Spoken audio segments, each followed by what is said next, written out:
Actually, with house and lots pa po yan.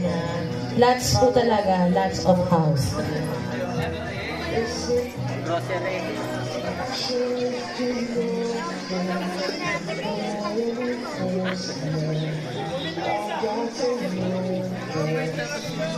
Ano yung tatay? Tulungan na tatay. Ay, tulungan na!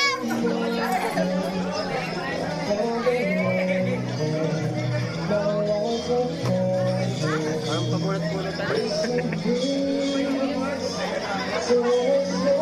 Dapat sibit, no? Sibit, para di matanggal. May sibit ata. Sibit? Sibit nga.